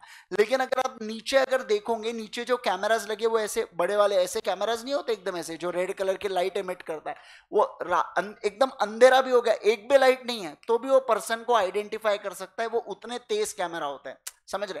प्राइस भी ह्यूज डिफरेंस होता है, 5 टाइम्स का डिफरेंस होता है। लेकिन अब ये क्या हुआ बेटा, यहाँ पे आपका कंट्रोल का एनवायरमेंट हुआ ना, कि कौन से एनवायरमेंट में कैसा कंट्रोल लगाओ वो आपको देखना है। आप ये कैमरा नीचे नहीं लगा, बोले रात में तो कुछ दिख ही नहीं ना तुम्हारे कैमरा में, कैसे दिखेगा, वो कैमरा बना ही नहीं है उसके लिए, समझ रहे हैं ना। तो आप जब एनवायरमेंट को चेक करते हो तो आपने ये देखना है कि ये जो मैं इंटरनल कंट्रोल लगा रहा हूं क्या ये मेरे एनवायरमेंट के लिए प्रॉपर है या नहीं है करके, समझ रहे हो आप सारे लोग, बोलो ना जल्दी से, है ना। चलिए आइए देखिए, तो सबसे पहला क्या बोला, मैनेजमेंट ने क्रिएट करना चाहिए क्या, culture of honesty and ethical behaviour को, और दूसरा strengths in the control environment, अपने कंट्रोल एनवायरमेंट स्ट्रेंथ होना चाहिए, मतलब अच्छाइयाँ होनी चाहिए हमारे एनवायरमेंट में। अब क्या क्या कंट्रोल एनवायरमेंट के अंदर आता है, आ जाइए उसको देख लेते हैं, ठीक है। What is included in control environment, सबसे पहला गवर्नेंस एंड मैनेजमेंट फंक्शंस। मुझे बताइए अगर मैनेजमेंट या एंटिटी का जो गवर्नेंस फंक्शन है वो अच्छे से फंक्शन करता है, सब चीजें एकदम बढ़िया से है, जैसे कि सैलरी बराबर 1 तारीख को निकल जाती है, सारे लोगों को प्रॉपर है, दिवाली के ऊपर बोनस मिलता है, सब कुछ चीजें होती है। मुझे एक बात बताइए, क्या ऐसे एनवायरमेंट में कंट्रोल को ओवरराइड करने का कोई सोचेगा भी क्या? अब जब ऑर्गेनाइजेशन के एम्प्लॉइज ही बहुत खुश है एंटिटी के मैनेजमेंट से, तो ऐसे इसमें कुछ गड़बड़ हो सकती है क्या? नहीं, गड़बड़ नहीं हो सकती। लेकिन अगर ऑर्गेनाइजेशन के एनवायरनमेंट में एम्प्लॉइज खुश नहीं है तो क्या वहां पे ज्यादा गड़बड़ होने के चांसेस होते हैं क्या? डेफिनेटली सर वहां पे होते हैं, समझ रहे। जैसे कि अगर मैं बात करूं ना, अगर आप देखोगे ना बेटा, ये BSNL हो गया, ये जो अपने ये हो गए क्या बोलते हैं, तो जो बैंक्स वगैरह हो गए ना, तो बैंक्स में आपको ऐसा कोई बहुत भारी, जैसे जिसके अंदर गवर्नमेंट बैंक्स जो होते हैं उसके अंदर आपको एकदम कोई बहुत भारी का फ्रॉड आपको नहीं मिलेगा आसानी से। क्यों? क्योंकि वहां के लोग संतुष्ट है बेटा, 2-4 घंटे काम, मतलब अच्छा खासा काम करके बढ़िया पैसे मिल रहे हैं करके, समझना आप बात को, है ना, वहां के लोग। लेकिन अगर कोई प्राइवेट सेक्टर बैंक है तो वहां के कंपैरेटिवली जो तादाद है फ्रॉड होने की वो ज्यादा होती है वो सेक्टर बैंक्स में। क्यों? क्योंकि वहां पे काम एक तो बहुत ज्यादा कराया जाता है, अमाउंट कम दिया जाता है, अमाउंट अगर ज्यादा दिया तो फिर तो बेटा बस तुम तो बस पूरे गिर लिए गए, है ना। तो ऐसा अलग अलग चीज होती है, तो वहां पे इंसान चाहता है कम समय में ज्यादा पैसा बना के निकल जाओ करके, ऐसा उनका पर्पस होता है। तो ये सब हुआ कंट्रोल एनवायरमेंट का पार्ट। दूसरा देखो, attitude, awareness and actions of TCWG and management. मुझे बताइए अगर मान लीजिए ऑर्गेनाइजेशन के अंदर कुछ कमी, आपने एक चीज सुना है क्या कि यहाँ पे जैसे एयरटेल होते हैं, या एयरटेल बोल रहा हूँ सॉरी, इंस्टाग्राम होता है या फेसबुक होता है ना, इसमें अगर बग्स होते हैं और आप बग्स को आइडेंटिफाई करा के उनको मेल देते हो तो दे रिवॉर्ड यू, समझ रहे हैं बात को, वो रिवॉर्ड करते हैं पर्सन्स को। बहुत सारे लोग उसमें बग्स आइडेंटिफाई करके इन्फॉर्म करते हैं, उनको पैसा भिजवाता है इंस्टाग्राम या जो भी फेसबुक वगैरह, है ना। अब देखिए क्या हुआ यहाँ पे, अब ऑर्गेनाइजेशन का एनवायरमेंट वैसा है कि वो प्रमोट कर रहा है कि कुछ भी कमी है तो हमको बताओ, हम आपको सूटेबली रिवॉर्ड करेंगे। तो ऐसे एनवायरमेंट में एक बात बताइए, ऐसे एनवायरमेंट में क्या लोग ज्यादा से मेहनत करने की कोशिश करेंगे क्या? उनको पता है मुझे सूटेबल रिवॉर्ड मिलने वाला है उसके लिए। तो मैं क्या कहूंगा आपके साथ कि एटीट्यूड कैसा है ऑर्गेनाइजेशन के अंदर, जो मैनेजमेंट या गवर्नेंस स्ट्रक्चर है ना, क्या वो वाकई चाहते हैं कंट्रोल एनवायरमेंट अच्छा हो, या बस बोलने के लिए ठीक है ना बना लिया जैसे तैसे? ऐसा नहीं होना चाहिए। अगर आप वाकई चाहते हो, आपका एटीट्यूड कैसा है एनवायरमेंट के टुवर्ड्स, इंटरनल कंट्रोल के टुवर्ड्स, वो भी बहुत सारी चीजें आती है किसमें, कंट्रोल एनवायरमेंट में। और तीसरा चीजें क्या बोला जा रहा है, देखो, control environment sets a tone in organisation influencing the control consciousness of its people करके। जैसे आप लोगों के ऊपर कंपलसरीली कर दिया गया है कि आते जाते आपने, आप ठीक है अभी तो आप इंटरमीडिएट के हो, थोड़ी समझदारी आ जाती है बोलने के लिए, लेकिन मतलब कि आ जाती है, लेकिन अगर इलेवन ट्वेल्थ वाले लोग जो है उनको कंपलसरी बोल के रखा है तुम आओगे तो अटेंडेंस देना, अगर नहीं दिए तो घर पे फोन जाएगा, और अगर 2-3 दिन नहीं आए तो वाकई घर पे फोन चले जाता है। समझ रहे आप बात को? अब ये क्या हुआ, ये क्यों लाया गया, ताकि वो आप छोटे से बच्चे ना यार, उनके मन में डर पैदा किया जाए। अब आपको पता है कर लो फोन, देख लेंगे ना, बता देंगे घर में। समझ रहे आप बात को? ऐसा तो नहीं है, आपको भी डर होना चाहिए, लेकिन समझ ये क्या हुआ, टोन ऑफ ऑर्गेनाइजेशन हुआ। वहां पे 11th-12th वाले कंपैरेटिवली जल्दी आसानी से चीजों को समझ जाएंगे अगर उनको बोला तो। लेकिन हो सकता है यहाँ पे, मतलब क्या बोला मैंने, कि ये टोन ऑफ ऑर्गेनाइजेशन को सेट करने में मदद कर रहा है। मतलब जैसा आप यहाँ पे डिसीजन लोगे, जैसे ऑर्गेनाइजेशन के एनवायरनमेंट में कंट्रोल्स होंगे, वो ये सारे चीजों को डिफाइन करने वाले हैं। क्या? बिल्कुल बिल्कुल करने वाले हैं। देखिए 3 प्रकार की चीजें मैंने बताया कंट्रोल एनवायरनमेंट के अंदर। आ जाओ, देखो क्या बोला ऑडिटर ने, सर अंडरस्टैंडिंग लेना चाहिए कंट्रोल एनवायरनमेंट की। ठीक है सर, लेना चाहिए। सबसे पहली बात हमने ये देखना है मैनेजमेंट क्या यहाँ पे कैसे वैल्यूज को प्रमोट कर रहा है, और दूसरा कंट्रोल एनवायरनमेंट। देखो कंट्रोल एनवायरनमेंट में क्या क्या होता है, बोलो। सबसे पहला क्या होता है, गवर्नेंस एंड मैनेजमेंट स्ट्रक्चर। क्या होता है बोलो? Governance and management structure. दूसरा क्या होता है बोलो जल्दी से? Actions of governance and management, या एक्शंस ऑफ मैनेजमेंट। क्या है दूसरा बोलो? Actions of management. और तीसरा पोर्शन हम लोगों ने कौन सा देखा? Sets the tone of organisation, मतलब कंट्रोल एनवायरनमेंट में कैसे इन्फ्लुएंसिंग लिया जा रहा है कंट्रोल कॉन्शियसनेस को लेके, मतलब कि कंट्रोल अगर खराब है तो कैसे तुरंत इंप्रूव किया जाए या नहीं किया जाए, उस चीज को लेके यहाँ पे बातचीत हो रही है। फटाफट नोटबुक निकालेंगे, आपको कुछ चीजें लिखवा देता हूं जल्दी से, पहले जल्दी जल्दी आ जाओ। शायद तक इंटरनल कंट्रोल से ही चालू करना है ना अपने को पूरा। अरे बोलो।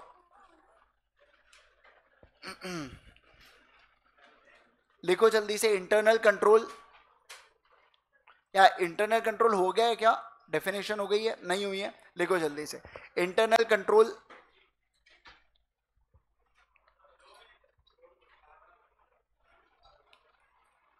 इट मे बी, अरे जल्दी ले लिखो ना, it may be defined as, it may be defined as process design implemented and maintained, process design implemented and maintained by TCWG, by बोलो ना, by TCWG, implemented and maintained by TCWG, comma management or other personal or other personal, NAL नहीं, NNEL है वो, ठीक है, जो लोग काम कर रहे हैं उसके बारे में बात कर रहे हैं। To provide reasonable assurance, to provide reasonable assurance about achievement of entities objective, about achievement of entities objective, achievement of entities objective with respect to, नीचे पॉइंट डालो, फर्स्ट वाला ऐसा पॉइंट लिखना, reliability of financial reporting. Second point, effectiveness and efficiency of operation. पहला है reliability of financial reporting, दूसरा है effectiveness and efficiency of operation, तीसरा है compliance with laws and regulations, compliance with laws and regulations, और fourth है safeguarding of assets. Fourth क्या है बोलो? Safeguarding of assets, safeguarding of assets. Done है क्या?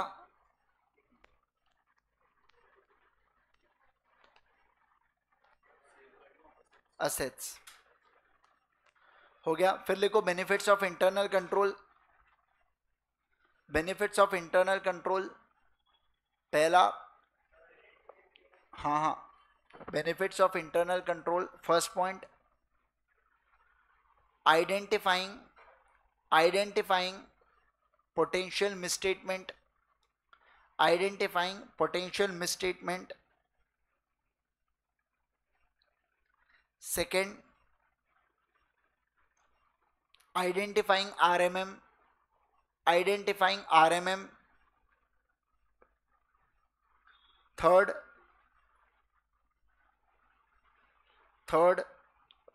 NTE of further audit procedure, NTE of further audit procedure. NT मतलब क्या होता है? हाँ, nature, timing and extent of audit procedure. अब लिखो limitations of internal control. Next topic,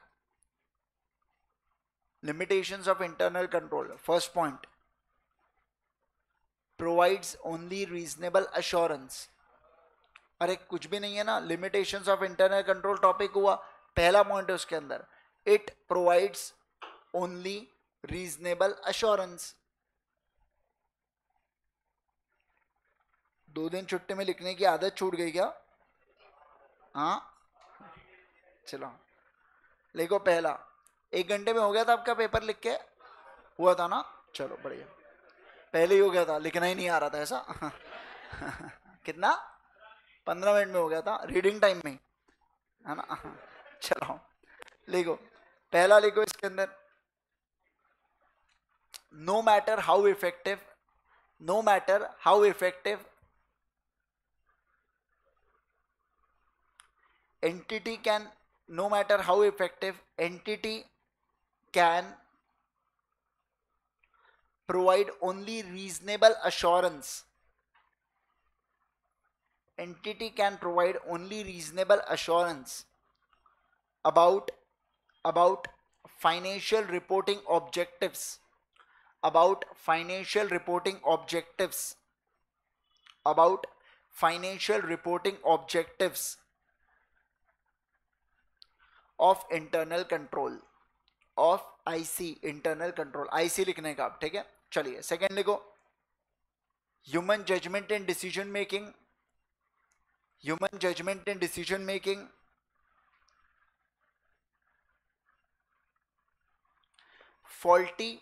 faulty and breakdowns, faulty and breakdowns in IC can occur because of human error, can occur because of human error.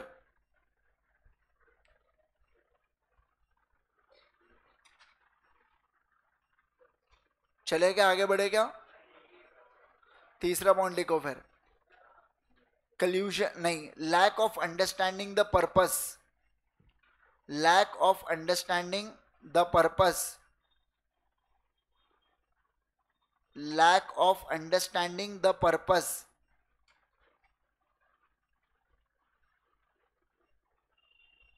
lack of understanding the purpose.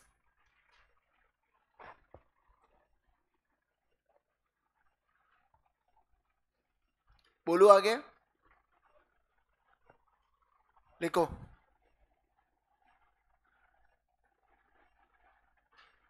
if the individual responsible, if the individual responsible, if the individual responsible for reviewing the purpose, if the individual responsible for reviewing the purpose, for reviewing the purpose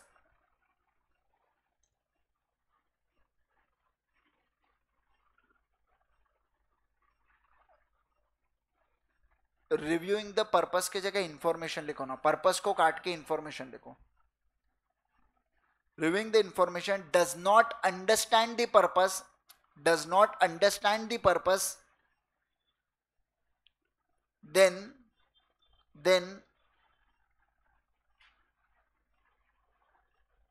then internal control, then internal control may not be effectively used,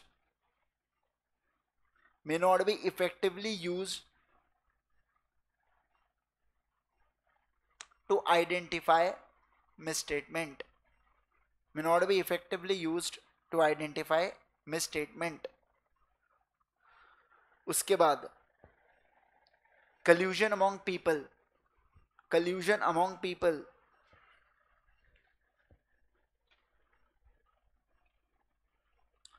controls can be overridden, controls can be overridden by collusion of, controls can be overridden by collusion of two or more people, two or more people, और नहीं to और more people, बस हो गया उतना ही लिखो, फिर लिखो और मत लिखो आगे, बस टू और मोर पीपल, फिर लिखो सीधा judgement by management, next point judgement by management,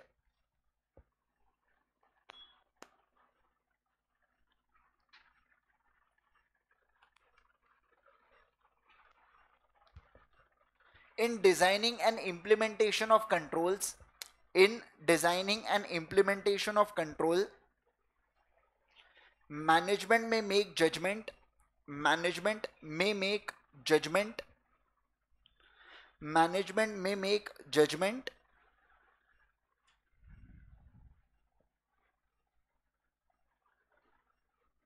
management may make judgment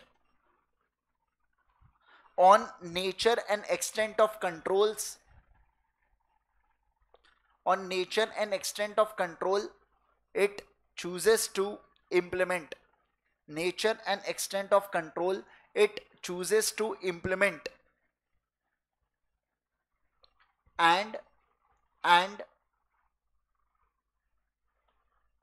and nature and extent of risk, and nature and extent of risk it chooses to assume, nature and extent of risk it chooses to assume. Done है, आइए उसके बाद लिखो limitation in case of small entities, limitation in case of small entities,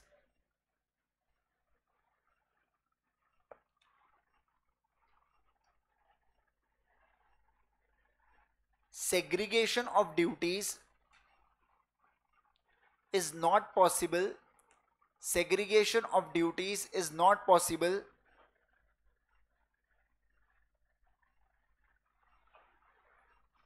in small owner managed entity, in segregation of duties is not possible in small owner managed entity,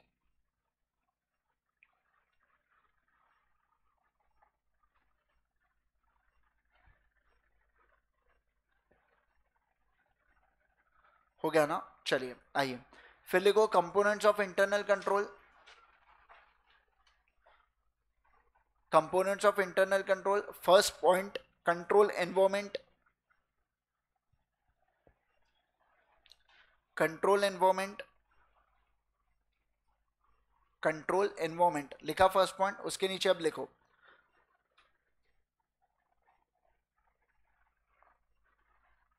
while obtaining understanding of control environment, while obtaining understanding of control environment, understanding of control environment, control environment, auditor shall evaluate whether, auditor shall evaluate whether, first point management MGMT has created and maintained, has created and maintained culture of honesty and ethical behavior, culture of honesty and ethical behavior, and ethical behavior. कल paper आपने online submit किया क्या, फिर यहाँ पे आके दिए थे क्या? नहीं, जो ऑनलाइन दिए उन्होंने, मैं बोल रहा हूँ ऑनलाइन भी था ना शायद ऑप्शन देने का। अच्छा कल बारिश थी क्या यहाँ पे? नहीं। अच्छा, तैर के आया क्या नाग नदी से? चलो बोर्ड छोड़ के। चलो सेकंड लिखो। हो गया, ए हो गया ना, सेकंड लिखो जल्दी से। Strength in control environment, strength in control environment, strength in control environment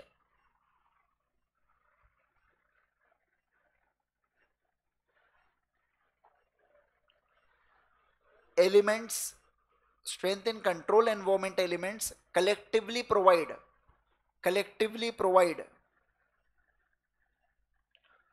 appropriate foundation, collectively provide appropriate foundation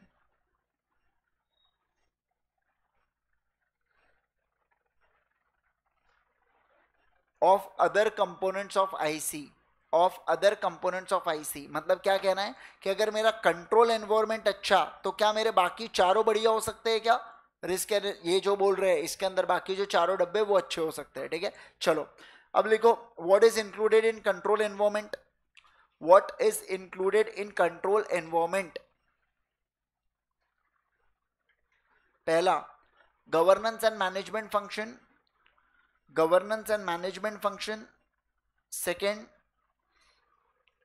governance and management function.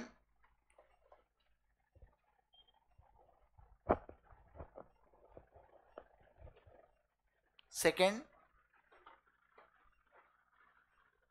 attitude awareness and actions, attitude awareness and actions of TCWG, attitude awareness and actions of TCWG। हो गया ना? and management,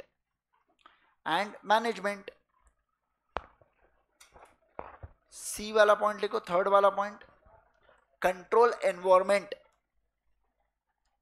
control environment sets tone of an organization, sets tone of an organization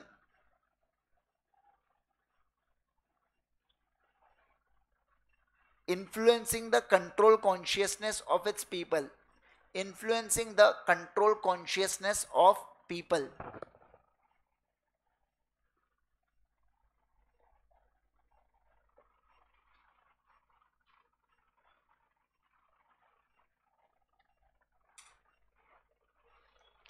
done है?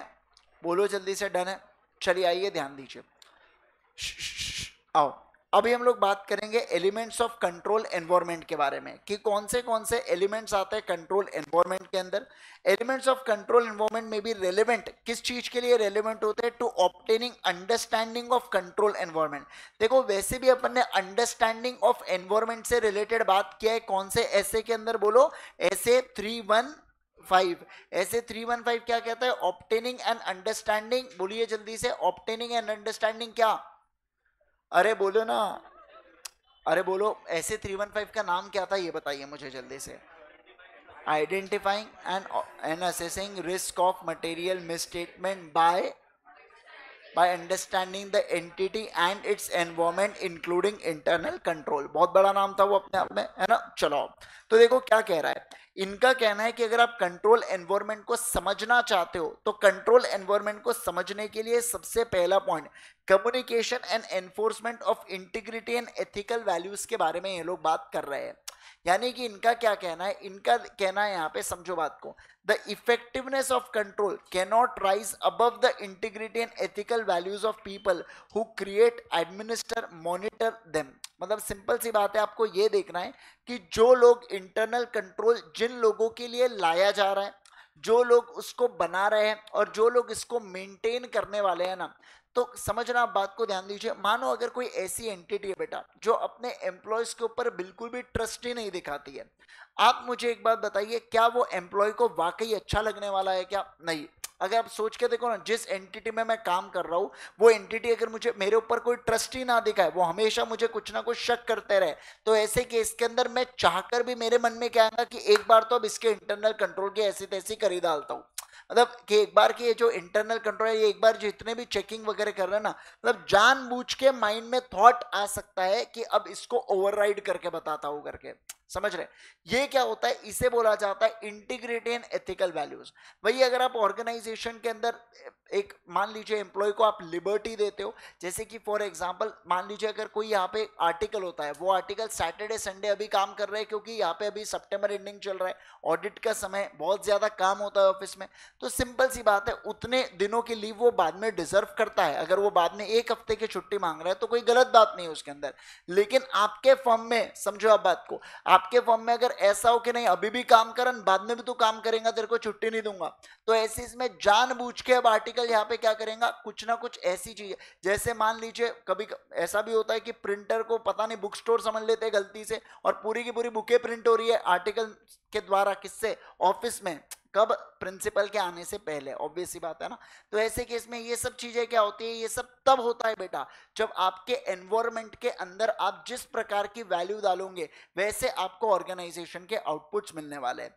तो अगर आप कभी भी internal control को स्टडी करना चाहते हैं तो सबसे पहले आपको क्या देखना है कि कैसी वैल्यूज ऑर्गेनाइजेशन के अंदर डाली जा रही है। अगर वाकई अच्छी वैल्यूज डाली जा रही है तो यहाँ पे इंटरनल कंट्रोल को ओवरराइड, बहुत ही कम चांसेस है कि आपके इंटरनल कंट्रोल ओवरराइड होंगे। लेकिन अगर आप अननेसेसरी आलतू फालतू या जानबूझ के शक करोगे अपने एम्प्लॉयज के ऊपर, तो जानबूझ के फिर क्या करते हैं, ओवरराइड करते हैं वो सारे कंट्रोल्स को। एक बार पढ़ेंगे और उसके बाद फिर से समझेंगे। देखिए क्या, the effectiveness of controls can not rise above the integrity and ethical values of people who create, administer, monitor them. Integrity and ethical behavior are the product of entities ethical behavioral standard, how they communicate, how they are reinforced in practice. The enforcement of integrity and ethical values include, for example, management action to eliminate, mitigate incentives or temptations that might prompt personnel to engage in dishonest, illegal या unethical acts. The communication of entity policy, जैसे देखो क्या हो रहा है यहाँ पे, कभी कभार अगर मान लीजिए ऑर्गेनाइजेशन के अंदर क्या होता है, ऑर्गेनाइजेशन के अंदर कोई ना कोई इंसेंटिव स्कीम्स आती है। मैं आपको एक बताता हूँ कैसे एक इंसेंटिव स्कीम्स आई थी, कहाँ पे, मैं एक आर्टिकल पढ़ रहा था, मैं वो आर्टिकल से रिलेटेड बता रहा हूँ, बायजूस के अंदर ये हुआ था, ठीक है, उसके रिगार्डिंग बता रहा हूँ, ध्यान दीजिए। जब शुरुआत में है ना, नहीं बायजूस नहीं था, कोई तो भी दूसरा प्लेटफॉर्म था, लर्निंग, नहीं वो भी नहीं था, दो ही प्लेटफॉर्म नहीं है दुनिया में, और बहुत प्लेटफॉर्म है, समझो बात को, है ना। तो अरे यार कंपनी थोड़ी है वो, हाँ, तो समझो ना। तो क्या हुआ था यहाँ पे, क्या सुनो ना, हुआ क्या होता, ध्यान दो। यहाँ पे क्या होता है कि ये मान लीजिए प्लेटफॉर्म है, ठीक है, तो ये जो प्लेटफॉर्म है इसके अंदर है ना किसी को हायर किया जाता है। एग्जांपल के लिए कोई इन्फ्लुएंसर को हायर करेंगे ये लोग, ठीक है। इन्फ्लुएंसर को इसलिए हायर करेंगे ताकि इस प्लेटफॉर्म के ऊपर क्या है, न्यू यूजर्स आ जाए करके, है ना। जैसे कि हर एक इन्फ्लुएंसर अपने आप में अलग फॉलोअर्स लेके चलता है, अलग अलग एरिया के फॉलोअर्स होते हैं, रिस्पेक्टिव एरियाज के जो भी हो। तो ऐसे केस में उन्हें लाया जाता है कि आप एक आधा जनरल सेशन वगैरह लो, फिर आपको उन कंपनी का ऐप डाउनलोड करना होगा और उसके बाद आपको पूरा लॉगिन साइन अप वगैरह करना होगा, ओटीपी, ईमेल आईडी, सारी चीजें, और फिर आपको फ्री एक्सेस दिया जाता है वो क्लास का। आपको ऐसा लगता है आपके लिए फ्री है, लेकिन आपका डेटा कंपनी के पास जा चुका है, उनको आपके डेटा से लेना देना था, उन्होंने तो इसको हायर किया था डेटा के लिए, समझ रहे बात को। अब इसको इन्फ्लुएंसर को क्या बोला जाता है, देखो यार हम तुमको 5,000 रुपए देंगे, ठीक है, 5,000 रुपए, 1 घंटे का सेशन लेना, 5,000 रुपए ले लेना, लेकिन जितने भी यूजर्स आएंगे ना, मान लो अगर यहाँ पे 1,000 यूजर्स आते हैं तो यूजर्स इंटू 10 रुपीज का रेट हम आपको वेरिएबल कॉस्ट पे देंगे।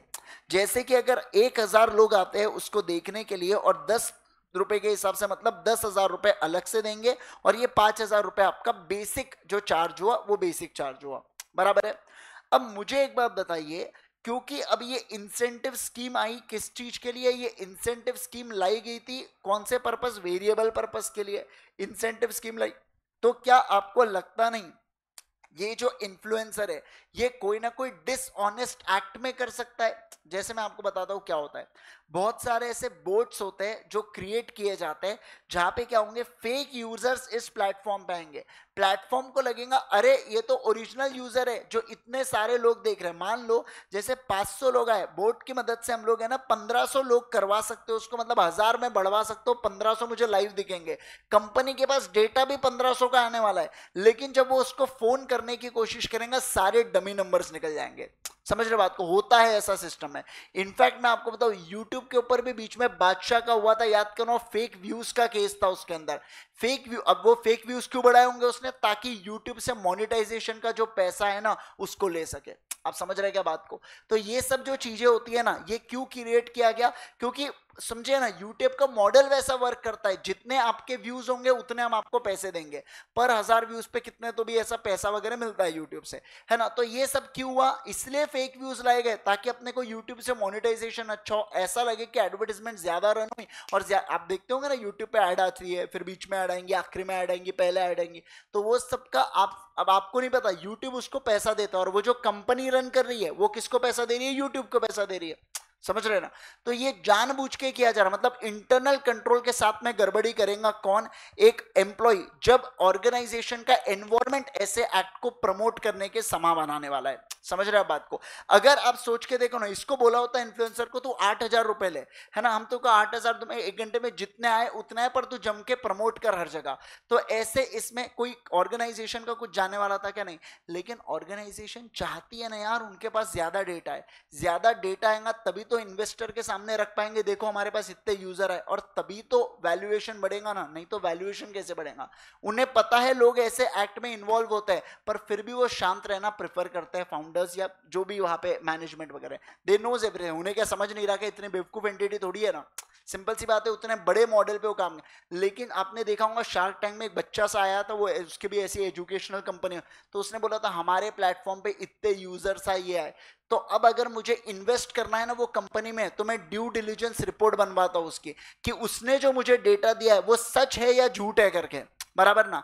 तो मैं उससे बुलाऊंगा डेटा भेज, मैं डेटा भेज दूंगा, देख मेरे एम्प्लॉयज, देख मेरे इतने लोग आए थे मेरे प्लेटफॉर्म के ऊपर, इतने इतने देर देखा, ये सारे उनके डिटेल्स हैं। Phone number email ID share नहीं करूंगा मैं, लेकिन बाकी डिटेल्स जरूर से दे दूंगा। बैकएंड से रिपोर्ट्स निकलती है साइट्स की, कि साइट पे कितना ट्रैफिक आया, क्या हुआ, ऐसे थर्ड पार्टी भी अलग अलग रिपोर्ट्स निकाल के देती है। तो इसे ड्यू डिलिजेंस बोला जाता है। समझ रहे बात को? अब ऑर्गेनाइजेशन का एनवायरमेंट ऐसा बना, इसलिए इंटरनल कंट्रोल को ओवरराइड किया इंसेंटिव के। अगर इंसेंटिव ही नहीं होता तो क्या इंटरनल कंट्रोल को ओवरराइड करता था क्या? मैं नहीं करता था। बस ये वही बोल रहा है कि आपको आपको एनवायरमेंट को देखना है कि मैनेजमेंट कैसे एक्ट को प्रमोट करना चाहता है, आप उसको देखते हुए चलिएगा। क्या आप इस बात को समझे? क्या बोलो ना जल्दी से, समझ रहे क्या बात को? जैसे मैं आपको बताता हूँ, पहले ना जैसे अलग अलग बच्चा ऑर्डर वगैरह डालता है, तो ऐसे बुक्स का ऑर्डर आता था, अभी भी आता है बुक्स का ऑर्डर। पहले जो आता था ना उसके अंदर ना बच्चा फोन नंबर गलत डालता था, मतलब फोन नंबर खुद का भी सही नहीं डाल रहा है। और मान लो अगर एड्रेस की बारी है, पिन कोड कोई भलता ही और वो शहर का, वो मान लीजिए नागपुर में रह रहा है, वो डालेंगे नागपुर गुजरात और पिन कोड की तीसरे जगह का। समझ रहे हैं आप बात को? अब क्या हुआ, फिर हमने क्या किया, एक काम करते हैं, अब कुछ तो सही होना चाहिए, मोबाइल नंबर होना चाहिए या एड्रेस सही होना चाहिए। तो हम लोग क्या करें, मोबाइल नंबर, अब अगर उसको ऑर्डर प्लेस करना है तो पहले ओटीपी से कंफर्म होगा, अकाउंट बनेगा, और उसके बाद ही वो ऑर्डर प्लेस करता है। पहले क्लिक्स को कम करने के लिए हमने डायरेक्ट ऐसा स्ट्रक्चर बना लिया था, 2 पेमेंट में सीधा, मतलब या 2 क्लिक्स पे सीधा साइट से ऑर्डर प्लेस हो जाए। लेकिन इतनी गड़बड़ आना चालू है कि लोग खुद का फोन नंबर भी सही नहीं डाल रहे, एड्रेस तो बहुत दूर, फोन नंबर भी सही नहीं डाल रहे, बराबर ना। तो उस चीज को दूर करने के लिए हम लोगों ने क्या किया, भाई तू सबसे पहले नंबर डाल, ओटीपी ले, और उसके बाद ही ऑर्डर प्लेस कर। समझ रहे? तो ये भी एक इंटरनल कंट्रोल हुआ। ये सारे क्या होते हैं बेटा, बोलिए जल्दी से? इंटरनल कंट्रोल के पार्ट यहाँ पे आ जाते हैं। क्या बात को समझ रहे सारे लोग? चलिए आइए इसको लिख लेंगे फटाफट सारे लोग। क्यों नहीं लिखना है आपको? अरे बहुत समय अभी, लिखो लिखो। अच्छा, एलिमेंट्स ऑफ कंट्रोल एनवायरनमेंट, एक कितू सा पॉइंट है, पहला पॉइंट लिखो उसके अंदर, कितना भी चिल्ला लो आप। Communication and enforcement of, communication and enforcement of integrity and ethical values, communication and enforcement of integrity and ethical, मतलब ethical values, ethical values। Slow बोलूं और? ठीक है, और स्लो बोलेंगे, आओ। अब लिखो द इफेक्टिवनेस हो गया of control, the effectiveness of control हो गया, cannot rise above, cannot rise above integrity and ethical values of people, integrity and ethical values of people who create, administer and monitor, who create, administer and monitor them, and monitor them.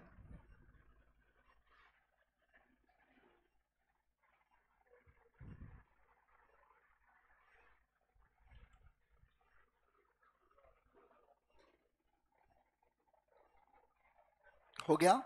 उसके बाद देखो integrity and ethical behaviour, integrity and ethical behavior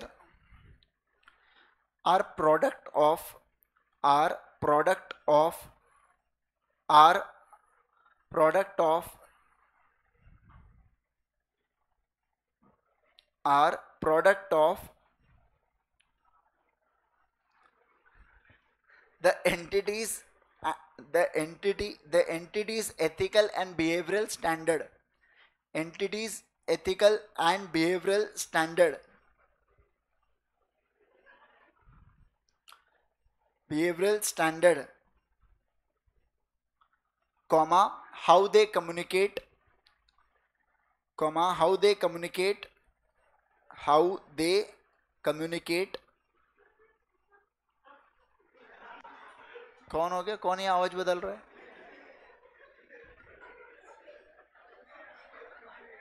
चलो लिखो दूसरा, लिखो ये, लिखो जल्दी दूसरा।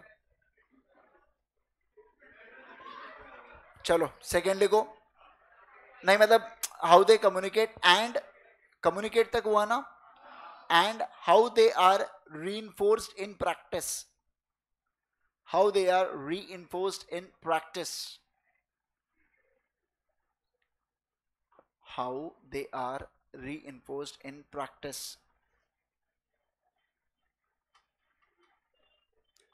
चलो ठीक है, अभी के लिए इतना ही। बोलो आज नहीं है बेटा, नहीं है, चिंता मत करो, दे दूंगा मैं डीपी को जब देना होगा। हाँ अच्छा है ना, 5-6 दिन चलेंगे। हाँ चैप्टर 3 के कितने हुए अभी तक डीपी के? 2 हुए ना। कहाँ तक, कौन से क्वेश्चन तक? एक डीपी क्यों लिख लेते हो क्या आप लोग? लिखो।